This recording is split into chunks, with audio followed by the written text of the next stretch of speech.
en tout cas, j'ai tiré de mon expérience parlementaire un certain nombre de réflexions. Et dans le cadre du Parti communiste, j'ai conduit aussi, enfin, ou participé à de réflexions depuis les années 2001.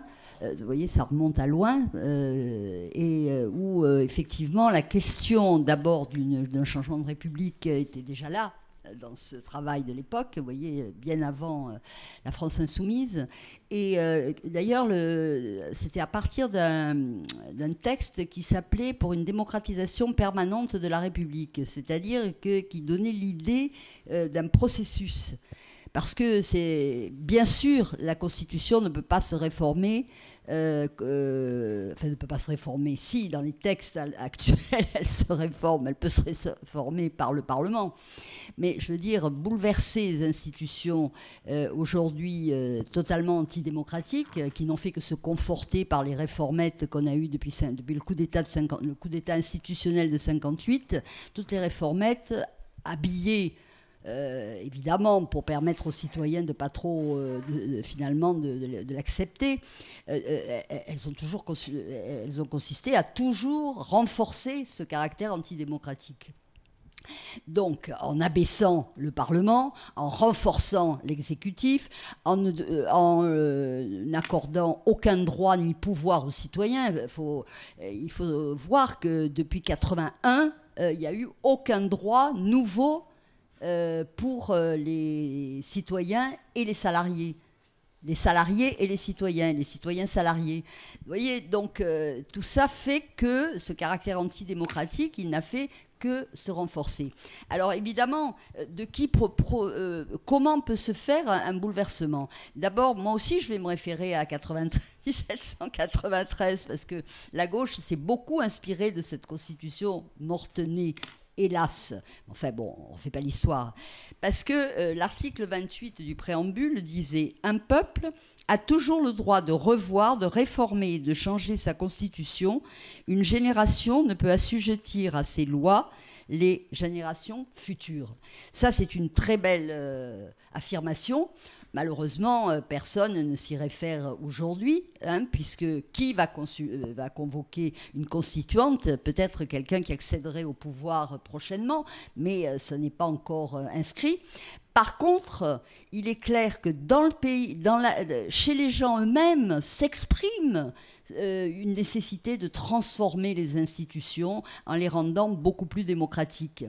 Et ça, moi, ce que je déplore, c'est que la gauche, y compris les communistes d'ailleurs, tout en faisant tout un tas de propositions, par exemple de transformation de la deuxième chambre, parce qu'on a longtemps été contre, pour la suppression du Sénat, tel qu'il était surtout, et tel qu'il continue d'être en grande partie, c'est-à-dire comme un frein à l'Assemblée nationale élue au suffrage universel. C'est ça la tradition du Sénat en France. C'est pas une deuxième chambre représentative, etc., de ceci ou de cela. C'est pour freiner les ardeurs du peuple, de l'Assemblée élue au suffrage universel. Mais l'expérience nous a fait dire qu'on pouvait avoir une autre composante du Parlement qui soit tourné vers des pouvoirs, déjà, parce que bon, le Sénat, ses pouvoirs sont quand même limités, sauf en cas de cohabitation, etc.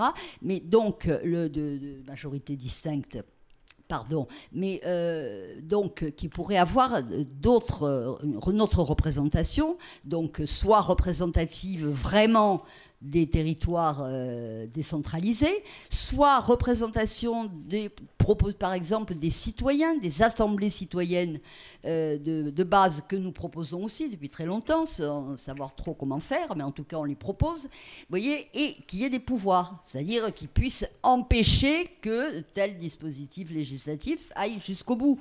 Sinon, voilà. Donc on a fait cette proposition. Débat, il y a des chantiers, autant dire que dans les chantiers, il faut faire des propositions.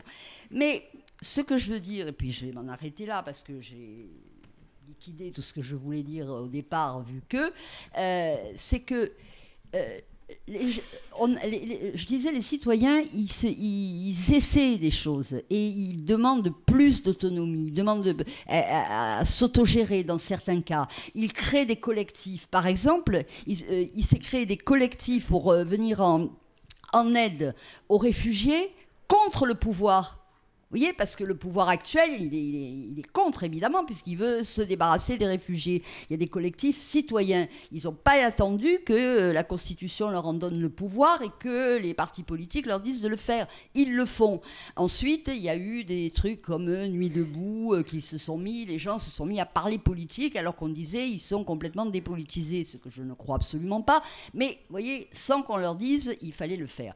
Bon, ceci dit, tout ça, il faut que ça converge, parce que, évidemment, mais on ne peut pas dire que les gens ne veulent pas s'impliquer, ne veulent pas dans le travail. Il y a des créations d'auto-organisation du travail qui se font en dehors, là aussi, des droits de la Constitution et tout ce qui s'ensuit.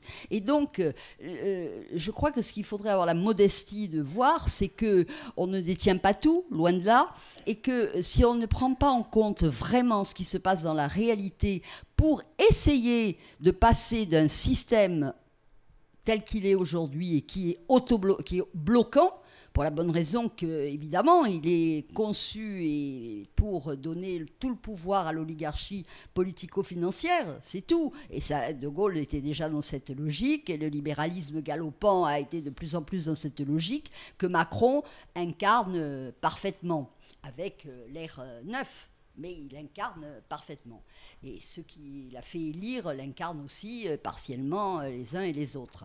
Voilà, donc saisissons-nous de ça. Et voilà, il y a deux choses aujourd'hui qui sont dans le paysage, qui sont insupportables. C'est-à-dire que on va... sur la réforme constitutionnelle, c'est plus compliqué parce que, compte tenu des problèmes qu'on rencontre Macron, il va peut-être faire appel au référendum. Bon, et en s'appuyant sur... lui, il veut casser définitivement le pouvoir parlementaire qui le gêne, donc sur la peau du Parlement, parce qu'il sait que les parlementaires sont mal vus. Voilà, mais il veut faire un référendum, supposant que les gens voteraient évidemment pour ces mesures. Mais, ceci dit, voilà...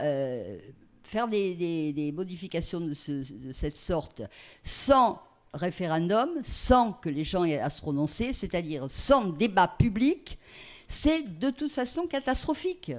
Voilà, parce qu'on sait très bien que c'est la délibération. C'est pour ça que la démocratie participative, ça veut dire quoi? Ça veut dire délibérer, mais avoir du pouvoir. Parce que s'il n'y a aucun pouvoir, on peut toujours délibérer, parler à satiété, et bien sûr, tout le monde a un avis sur tout.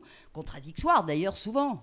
Mais il faut qu'à un moment donné, la démocratie délibérative, elle arrive à une décision majoritaire et que les gens aient pu échanger et les choses bougent.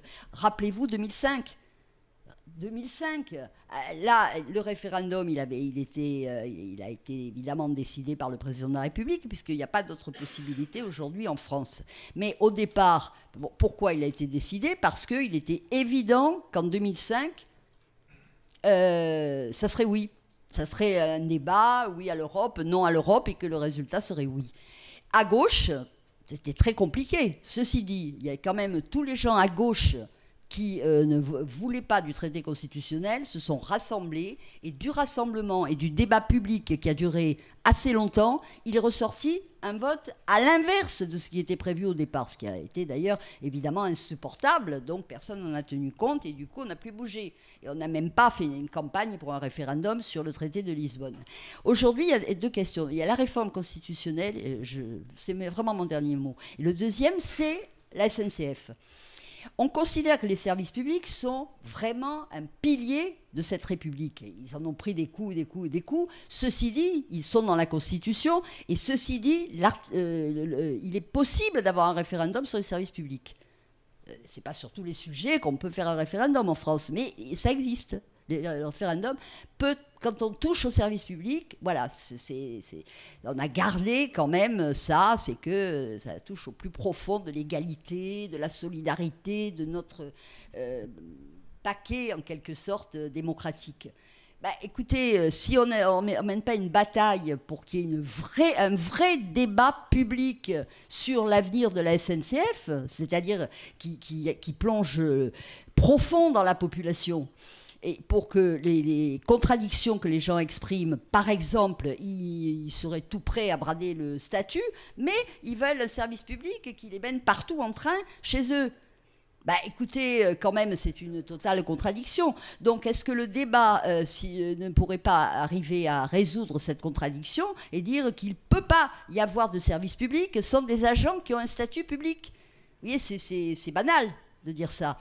Mais voilà. Donc, moi, je crois que la démocratie, elle se gagne en faisant de la démocratie. Et je terminerai en citant Marie-Hélène Baquet, qui a fait l'expérience de la démocratie participative dans les quartiers d'aménagement dans la Seine-Saint-Denis. Et elle a constaté que, au fur et à mesure que les gens participaient, ce qui est bien, on leur demande leur avis sur tel projet d'aménagement urbain dans les quartiers dits défavorisés. Et elle dit, mais les gens, ils disent, sauf que on nous demande notre avis sur des projets élaborés par des experts. Et nous, on veut être experts nous-mêmes, parce qu'on a l'expertise du vécu de ces quartiers. Vous voyez? Et ça, c'est une leçon. Je crois qu'il faut réfléchir pour amener des transformations démocratiques.